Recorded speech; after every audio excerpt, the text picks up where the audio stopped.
I thought it would be appropriate. I wanted to share some things as part of a process for me, but also as something just to kind of pay it forward. And one of the things, Joseph McClendon called me a couple times last week, and he was just kind of give me some encouragement and some tools to help polish some of my memories and kind of go through some of the grieving process. And he said, just start journaling, just start writing down things that you remember from your dad, right? And so I started doing that. And if you came into the office right now, like if you go out to the conference table, like it's full of cards that I either wrote my dad or my dad wrote me, or there's pictures everywhere. There's flowers, and I almost said it looks like a shrine, but it's just kind of where I've been getting away and just kind of,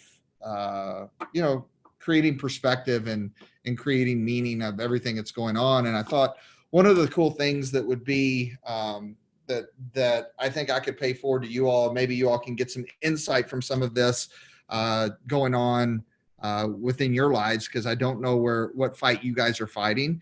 But I started saying, you know what, I'm going to write down 10 things today. Number one, to share with you guys, because I see you guys as family. And number two is just kind of a meaning therapy for me, 10 things that I learned from my dad.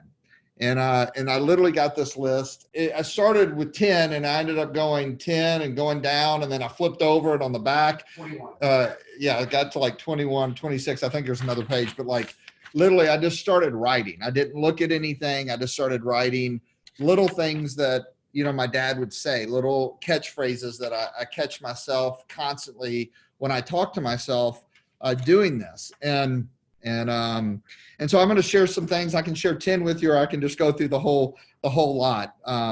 So some of the sayings, I'm just going to go through some of the sayings, and later on we can go through some of the meanings and the deep meanings of what it is.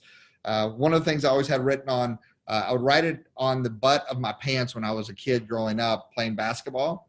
And it was, if it is to be, it is up to me. And my dad used to always say, listen, the responsibility of opportunity doesn't fall in the help you get. It doesn't fall in circumstance. It falls 100% solely on you. And I think that if each and every one of us, as we're growing into our leadership, we're growing into our light, we remember that, whatever it's to be, it's up to you. It's up to thee. It's not up to the circumstances. It doesn't matter. Right. And so, just always remember that you do have that power to determine your future. And that's one of the things that my dad always taught me. And the second thing that I'll share with you guys is that he was really, really big when he built his CPA firm from the ground up. He didn't go after the who's who out there in the market. He didn't go after the established businesses. What he did was he went after the winners that hadn't won yet. He went after people that were small today. And he used to always tell me, he goes, but all those little guys grow into big guys eventually, or a lot of them do. So, don't judge a book by its cover. It's not where someone's at. If you give someone the belief in themselves and you give them love and encouragement and directive and leadership, and you own that, it's no telling how high the heights that they can fly. And so he used to always say, it's not about where you're at. It's always about where you're going. And I want each and every one of you to remember that, right? Don't judge other people. Who cares what someone's done in the past? What are we doing now? Current credibility is everything, right? It's not about what you did yesterday. It's about what you're doing today and what you're going to be doing in the future. And so just keep remembering that, because, I think that it's just super important as a community that we always push everyone up and give everyone that opportunity. And then he used to always say to me, and I think this is so important because of the energy behind it. He always called me Tiger, and he would always say, go get him, Tiger, right? Go get him. I mean, all the time, go get him, Tiger. And for me, what that meant was, it reminds me of strength. It reminds me of, tigers, they hunt hunt solo. They're predators, right? And they have to outsmart their prey. And when he says, go get him, Tiger, it just reminds me of the Eye of the Tiger. It reminds me of Rocky. It reminds me of, you have the strength, like go out there, dream big and be bold. Mighty forces will come to your aid, but charge forward, right? Be that rhino. And so it just reminds me of strength, and it reminds me of go get them, go out there and get your dreams, get what's in front of you.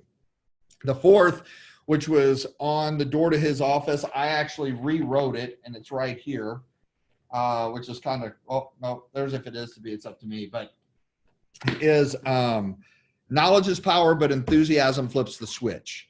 Is listen, it's not about what you say, it's how you say it that counts, right? I would much rather have someone that's passionate about where they're going than someone that knows everything. And so remember that it's not the word you speak, it's how you speak those words that matter.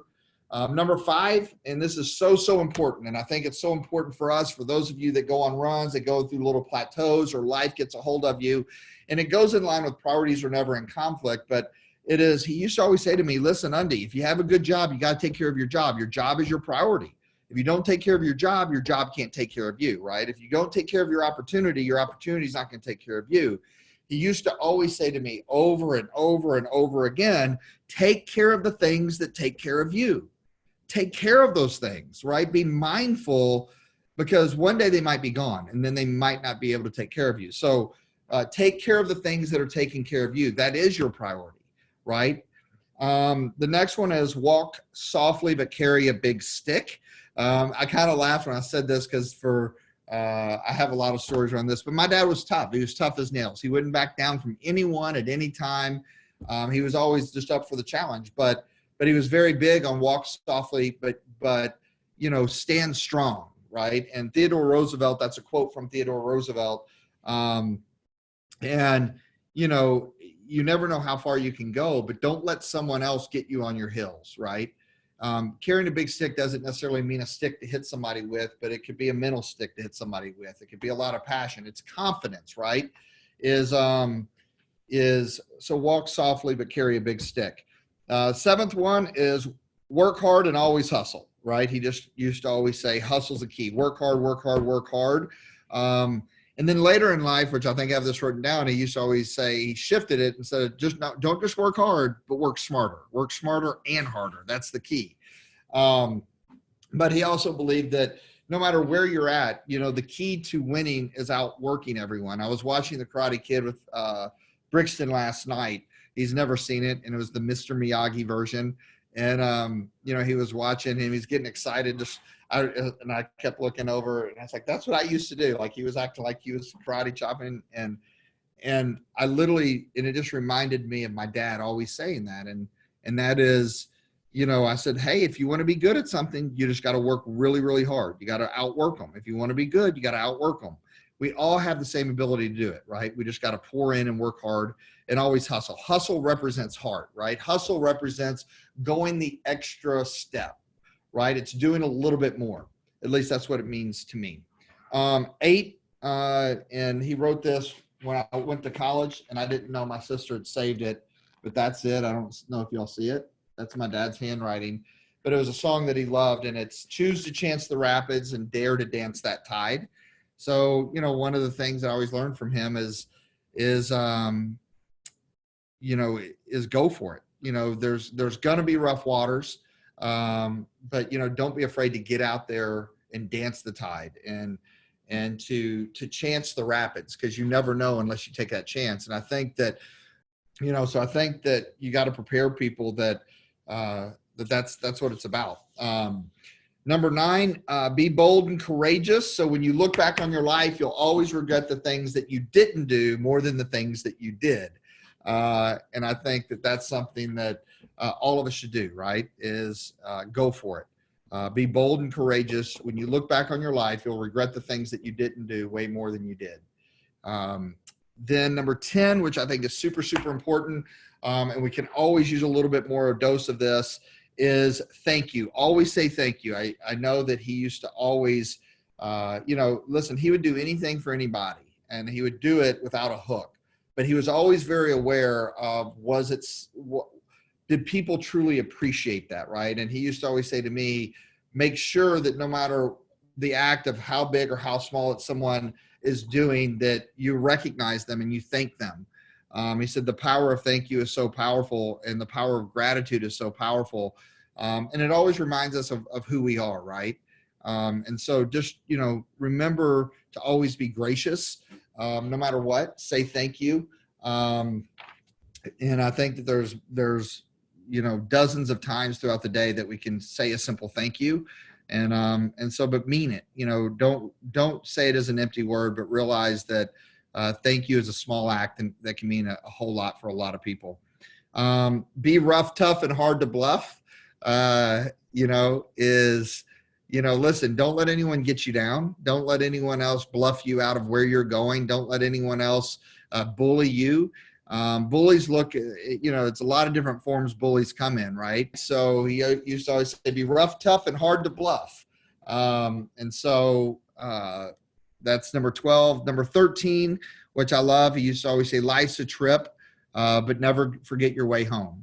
And home is always where the heart is. It's where the love is. And it's where you started, right? It's where you came from. And remember that no matter how great life gets or how tough it gets, you can always find your way back home. And that's one thing that I think us as a community should represent to so many people. There's a lot of times that, I'll get on stage and I'll ask people what their definition of community is. A lot of people say security, safety, home is be home for your tribe, be home for them. And then number 15, focus on all positive things because we get 100% of what we focus on. He used to tell me this all the time. And what gave me like huge tears is 3 or 4 nights ago, I started reading through cards that I wrote to him, and I wrote him that back on one of the cards. And I said, hey, do you remember when you always told me that you get 100% of the things you focus on? So make sure you're focusing on positive stuff. Love you, Dad. So remember that. You're like a magnet. So be a magnet for positive. Don't be a magnet for negative. This was always great too. The more you get knocked down, the more you got to get back up, right? As Rocky used to always put it, one more round. Listen, it's not about whether you're going to succeed or fail. Failure is part of the process. The question is, are you going to get back up after you fail? So always fight. That's what you should. If it's worth having, it's worth the fight, right? So keep and always fight. And then he used to always say this to me as he was building his business. He said, people usually do. Now, this is important. This is one that frustrates some people that work around me a lot. But he said, people usually do what's inspected, but very seldom do they do what's expected. And then the second thought to that, he said, always be one that does more than it's expected. Think about that for a minute. Most people only do what's expected of them. They don't do what's expected. But he said, be the one that's doing more than is ever expected. So hopefully you can carry that philosophy on in your life. And it's funny because the more I've become an entrepreneur and as I've gotten on the ownership and had employees and started working with more and more people, it's so true. So hopefully that helps. This is funny. In this book, there was 2 different times over 2 different years, he wrote the same quote to me. One of them, he sent me on a piece of paper, but he really liked this one. And that is, there is no security on earth, only opportunity. No security on earth. There's only opportunity. I could talk about that for days. So I thought that was good. Number 20, a rising tide lifts all ships. He used to always tell me as my coach is go play against the best talent that you can. Surround yourself with the best people that you can, right? Because a rising tide raises all ships. Like competition gives you the ability to be the best. Like if you want to be good, play against people that are better than you. And as I was watching The Last Dance intermittently over the last couple weeks, it's a documentary on Michael Jordan. It just reminded me of that so much, right? And so remember, carry that through your life. Surround yourself with the best and play against the best. It's okay to have internal competition. Number 21, my dad gave me a box. On the box, it's a jewelry box, and it says, nothing of value comes without effort. He reminded me of that over and over and over again. Look, if it's worth having, it's going to be,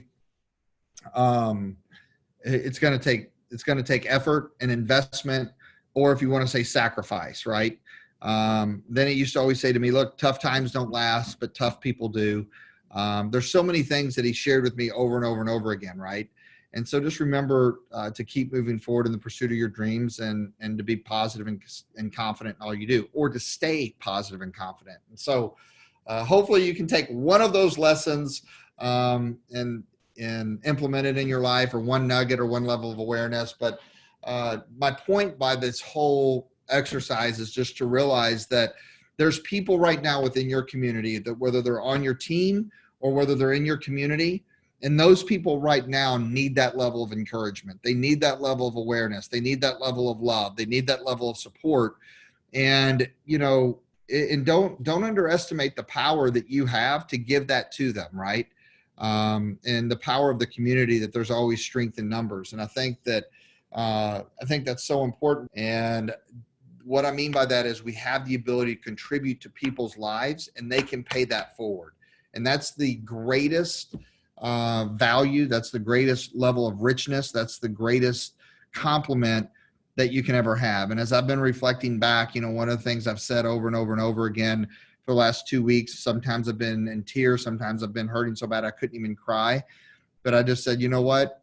We talk about legacy a lot. And I think that for us, let's not use that as a cliche term. Let's realize that we are all creating a legacy right now.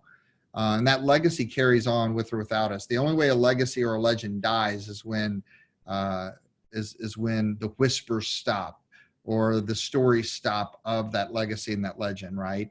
And so I've been saying for the last couple of weeks, I want to make sure that my kids, continue to know what my dad dumped into me and the love that he gave me and the wisdom that he shared, throughout his life.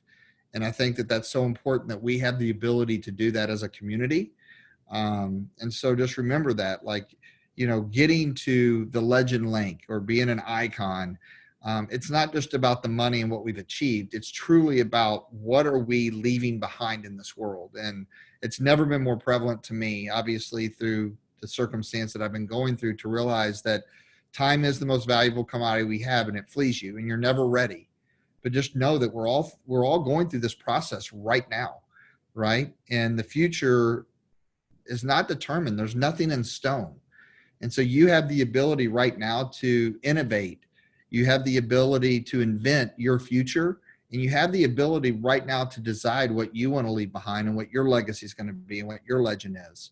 One of the commitments I made is I'm going to, we do a lot of cards. I'm going to do twice as many cards. There's something about when I held those tangible cards in the last week, the presence that I felt and the comfort that I felt reading them. It tore me up a lot of times.